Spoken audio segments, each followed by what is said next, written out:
Hey, how's it going, guys? Mr. Boss for the win here, and in today's Grand Theft Auto 5 video, I'm going to be talking to you guys about 15 things you might not have known about the gun running update, including some hidden details, tips and tricks, secret features, and a whole lot more.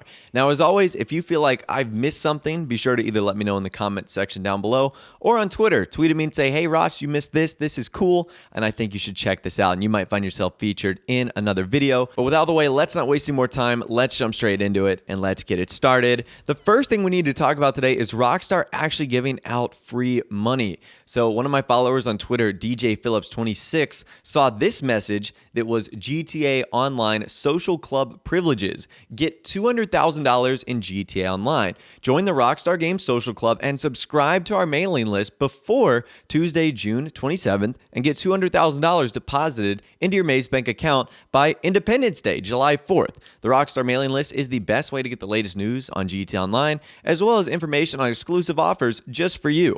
So they tell you the link in which you can head over there and sign up.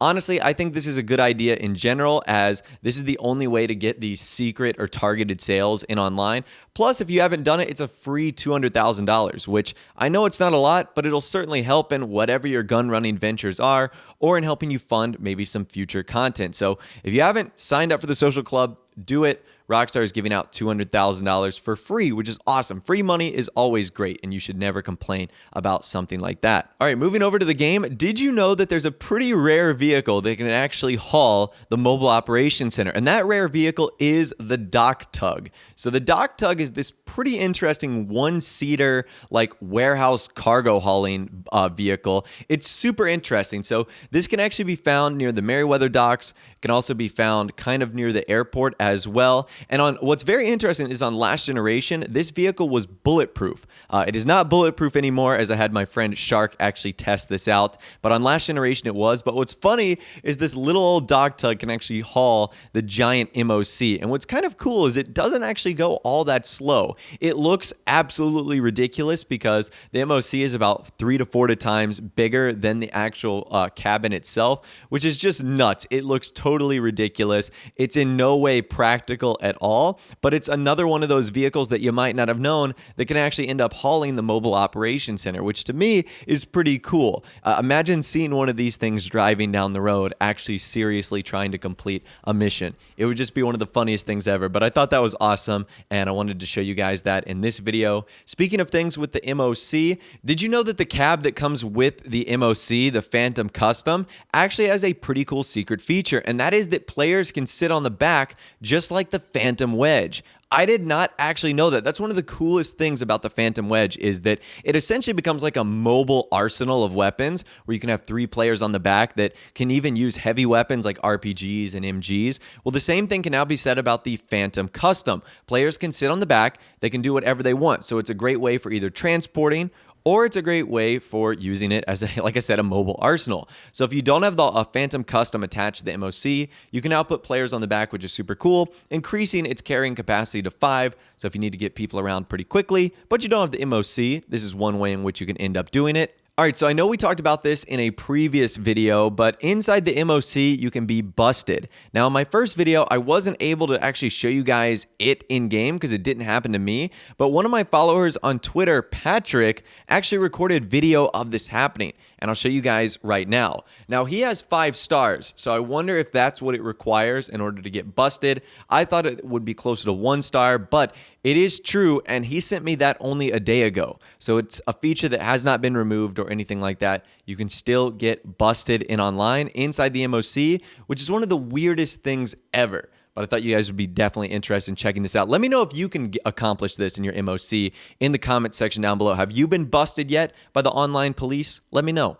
Okay, moving on, something that's pretty cool about the resupply missions is it actually gives you a free opportunity to go into areas where you would typically get a wanted level, but not get them. So like the prison in Fort Zancudo, you can actually now go in there without getting a wanted level. So this is a really cool opportunity for you to either explore or, steal a jet for whatever reason. I'm not sure what you can do with this, but you can now go into restricted areas without getting a wanted level. So do the resupply missions. And what's great about them also is they last long enough where you can still explore and do whatever you want, but you can also go back and complete the mission, which is what we ended up doing at the very end. So what's great, again, about the resupply missions is there's really no consequence for going in an area like Fort Zancudo. I'm not sure if you like shoot a cop or you get cops on you, then it might happen. But as far as going into restricted and off limits areas goes, you won't have to worry about that at all with the resupply stuff. And once you're done resupplying and start the sale, this is actually a trick that you can carry over from the biker stuff and the import-export stuff. So let's say that you're exporting or you're trying to sell some weapons, but there's someone in the lobby that you know is going to kill you. Like you've got a Hydra griefer in the lobby and you can't do anything to stop them. Well, instead of losing all your product, what you can do is simply switch to a new session. If you leave during the middle of the session, you're only going to lose 1 bar of product, which is only going to be a couple $1,000s. That is a whole lot better the time you spent going to a new lobby and the little bit of amount that you lose rather than losing your whole lump sum of stock, which is what will happen if the Hydra guy or the buzzard griefer, whatever the case is, destroys your cargo. So don't let that happen. If you're in a situation where you know you're going to get destroyed, just jet lobbies, get into another one, and then sell when it's a lot safer. Don't try and fight the Hydra person because if they end up killing you, you lose all your stock, which is a total bummer,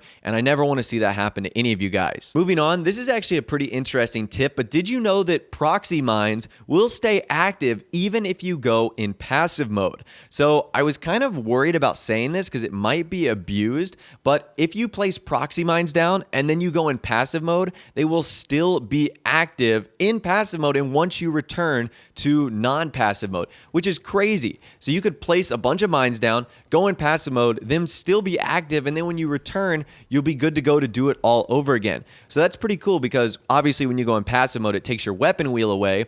And if you throw sticky bombs down, you obviously can't click left on the D-pad in order to activate them. So the proxy mine becomes one of the few weapons in the game that once it's down can still be lethal even though you, number one, may not be present, and number two, might not even be out of passive mode, which is really crazy. I wonder if Rockstar is going to end up fixing or nerfing that. So I've briefly touched on this in a previous video too, but this is just a 100% confirmation of the secret discounts that are going on this week. So it says GTA Online top military aircrafts 50% off this week only. So it's the same transport plane are 50% off just for you. Rockstar say run your business from the skies while destroying all competition below, keeping your operations and your profits secure. Don't delay, and that offer ends on Thursday, June 29th. So again, that right there is just a confirmation of the secret sales that are going on for certain players in online. The next thing we need to talk about is also a confirmation of what I touched on a little bit earlier. These images are coming from Foxy Snaps, and it's of the 4th of July content that's going to be added into the game soon. So this is pretty cool as we now can see what updating the MOC and the weapons are going to look like inside of the game, which is pretty awesome. So we obviously know the prices of them. The weapons are $100,000, and you guys can see here the confirmation of how much the liveries for the MOC are. $100,000, $135,000, $170,000, and $200,000. And it says it's a part of the Independence Day special. So I wonder if that means the previous Independence Day content will be added back into the game too. So the ability to buy like the Sovereign and the monster truck, the mullet, hopefully some other things as well, like the firework launcher and stuff like that. I think that that would be really cool if Rockstar re-added that back into the game.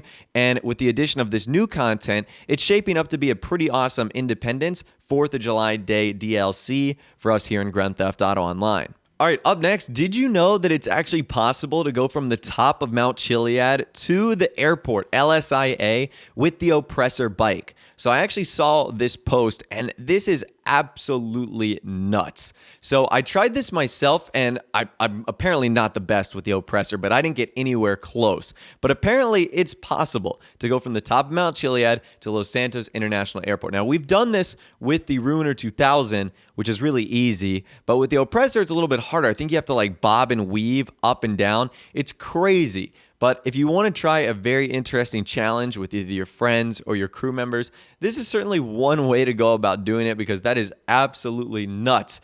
It is a long way from the airport to Mount Chiliad, but the fact that you can fly or float there or whatever it is on the Oppressor bike is pretty awesome. So let me know if you've been able to complete that challenge. on either Twitter or in the comment section down below. Another cool change that Rockstar made was actually updating the map to show the tunnels of the mine shaft. So you guys know the mine shaft and its significance in single player with the murder mystery. Well, in online, it doesn't really have a purpose, but it's still open. Well, it seems as if Rockstar have now added a map that shows you what the tunnels look like when you're inside. So you can see right here kind of how expansive it is. And that's pretty cool. I wonder if they did this because players are getting lost or players are getting stuck or something along those lines. It is pretty creepy and expansive and dark. I was just driving the Oppressor bike in here, but this is what this looks like right here. So it is definitely very interesting. I wish Rockstar would do something more with this. I know there's a resupply mission in there, but I wish they would do something kind of more permanent and cool with that. All right, do you guys remember the other day when I talked about how if you've upgraded to Mark II weapons that you won't be able to go into the ammunition store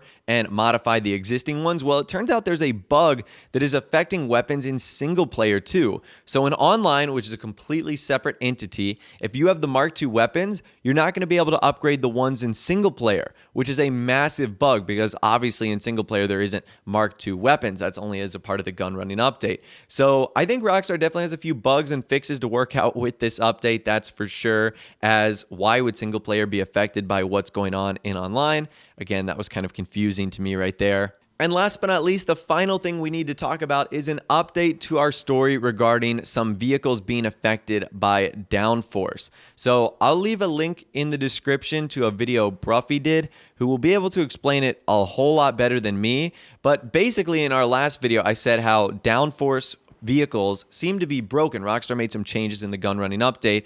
Well, it turns out that that change was intentional. So to give you guys like the too long didn't read version, basically vehicles that utilize Downforce now require spoilers when in the past they didn't. So the cars that are affected by this are the ETR1, the RE7B, the Itali GTB Custom, the Tyrus, the Wagner, the GP1, the Spectre Custom, the Comet Retro Custom, the Omnis Rustin, and Ramp Buggy. Again, I'll leave a link to a video that you should check out in the description, but just know if you notice some cars are different, it's might because they are affected by Downforce, and you might need to apply a spoiler to it in order to alleviate that change. But even still, it might not be permanently fixed. This is something that Rockstar has altered in the coding of the game, so these vehicles going forward are going to be forever changed unless they end up reverting it.